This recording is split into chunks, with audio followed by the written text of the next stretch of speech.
અબડાસા તાલુકાના જખૌ ગામે કરોડોના ખર્ચે 4 કિલોમીટરના સીસી રોડ બનાવવાની કામગીરી હાથ ધરાઈ હતી, જેમાં ભ્રષ્ટાચાર થયો હોવાનો સ્થાનિકોએ આક્ષેપ કર્યો છે। 2.5 કિલોમીટરના બાકી રહેતું સીસી રોડનું કામ છેલ્લા 18 મહિનાથી બંધ પડ્યું છે, જેને લઈને સ્થાનિક વાહન ચાલકોને ભારે હાલાકીનો સામનો કરવો પડી રહ્યો છે।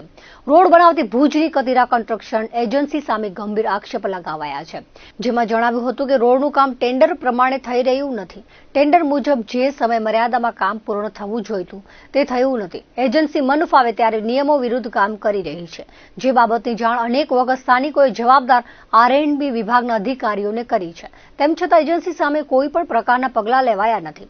તેથી સ્થાનિકોએ આરએન્ડબીના અધિકારીઓ પણ ભ્રષ્ટાચાર આચરવામાં સામેલ હોય તેવા આક્ષેપો કર્યા છે। સ્થાનિકોના જણાવ્યા પ્રમાણે 19 કરોડના ખર્ચે 5 થી 6 કિલોમીટરના કામ માટે સરકાર દ્વારા ફાળવણી કરવામાં આવી હતી, જે કામ છેલ્લા કેટલાક સમયથી વારંવાર બંધ કરવામાં આવે છે। બાજુમાં 1.5 મીટરની પટડી બનાવવા માટે બાજુમાંથી માટી ઉપાડવામાં આવે છે, જેથી બાજુમાં જ ખાડા કરવામાં આવે છે। જો વરસાદી સિઝનમાં આ ખાડાઓમાં પાણી ભરાવાની સમસ્યા ઊભી થશે। ખખડધજ રોડના કારણે વાહન ચાલકોને અકસ્માત સર્જાવાનો ભય સતાવી રહ્યો છે, ત્યારે કોન્ટ્રાક્ટ કંપની સામે યોગ્ય પગલાં ભરી રોડની કામગીરી તાત્કાલિક શરૂ કરવામાં આવે તેવી માંગ કરાઈ છે। આ 18 થી 19 મહિના થયા આ રોડનું કામ છે। 5 કિલોમીટરથી 6.5 કિલોમીટર 19 કરોડ રૂપિયા સરકારશ્રીએ ફાળવ્યા છે અને આ કામ વારંવાર બંધ કરવામાં આવે છે, એટલે અમને ભ્રષ્ટાચારની બદબુ આવે છે। ટેન્ડર મુતાબિક ટેન્ડરની કોપી મારી પાસે છે, ટેન્ડર મુતાબિક કોઈ કામ કરવામાં નથી આવતો। રોડ ઉપર કાંકરી નાખીને એને લેવલ કરવા માટે ગેડર જોઈએ, એની જગ્યાએ પાવડા ટ્રેક્ટરના પાવડાથી એ લેવલ કરે છે, જે રોડ ઉપરથી તમે પસાર થાય છો તો તમને જમ્પ નજર આવે છે।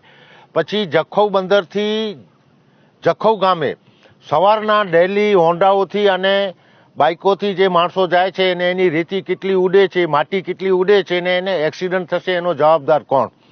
પછી 1.5 મીટરથી 2 મીટરની જે પટડી બનાવવામાં આવે છે એ બાજુમાંથી જ માટી લેવામાં આવી છે અને એ માટી વરસાદ પડશે તો એ જે ખાડો કરવામાં આવ્યો છે એ 1.5 મીટરની પટડી પણ નથી અને એ ખાડા પુરાઈ જશે, એટલે પટડીનો પણ નથી।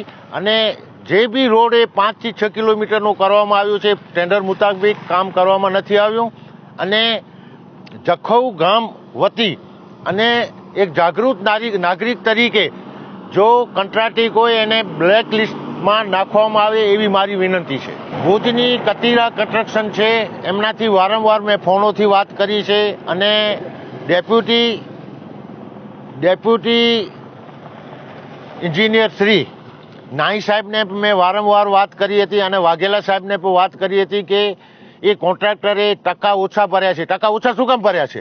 સરકારે તો પૂરી ગ્રાન્ટ ફાળવી છે, તો ટકા ઓછા ભર્યા, બીજા પાસેથી કામ છીનવા માટે પોતે ટકા ઓછા ભર્યા છે, તો ટકા ભરવામાં આ રોડનું કામ કરી જશે, બરાબર છે। ગાડીઓ અમને હલાવવાની છે, અમને આમાંથી પસાર થવાનું છે, આર્થિક નુકસાન અમને ગાડીઓવાળાને થવાનું છે।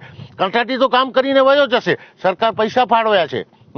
અધિકારીઓ કોઈ કામ નથી લેતા, કોઈ જવાબદાર અધિકારી નથી હોતો અહીંયા પીડબ્લ્યુડીનો। તો મારી આપના માધ્યમથી એક વિનંતી છે કે આ રોડનો જે બી કોન્ટ્રાક્ટર હોય તાત્કાલિક કરવામાં આવે ને એને બ્લેક લિસ્ટ નાખવામાં આવે। જો એમ કરવામાં નહીં આવે તો અમે કામ કરવા દઈશું નહીં। 18 મહિનાથી 19 મહિના આ રોડનું કામ અટવાયેલું પડ્યું છે, એટલે જ અમને બદબુ આવે છે ભ્રષ્ટાચારની। જે કામ મોડું શું કામ બંધ થઈ જાય છે ને ટેન્ડર મુતાબિક કોઈ બી વસ્તુ નાખવામાં નથી આવી। જારી છે, એને નીચારા જે કાપડ નાખવામાં આવે છે, અસ્તર નાખવામાં આવે છે, એ વ્યવસ્થિત નાખવામાં નથી આવ્યો।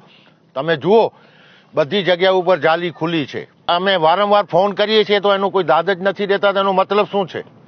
કતીરા કન્સ્ટ્રક્શનને કે કોઈ બી કોન્ટ્રાક્ટરો એને છાવરે છે। તમે આ ગાડી આવે છે ડમ્પર, એને જુઓ તમે, એની પાછળ હોન્ડા કેમ હાલી શકે, કેટલી માટી ઉડે છે ને કેટલું થાય છે એ તમે જુઓ। આ ગાડી જાય છે, જુઓ, આમાંથી કકરીના જે કકરી પાથરેલ છે એ કકરી ઉડે છે, કોઈકને માથામાં, કોઈકને આંખમાં, કોઈને ફ્રેક્ચર થઈ જાય તો એ જવાબદારી કોની? કોન્ટ્રાક્ટરની કે પીડબ્લ્યુડીના અધિકારીની?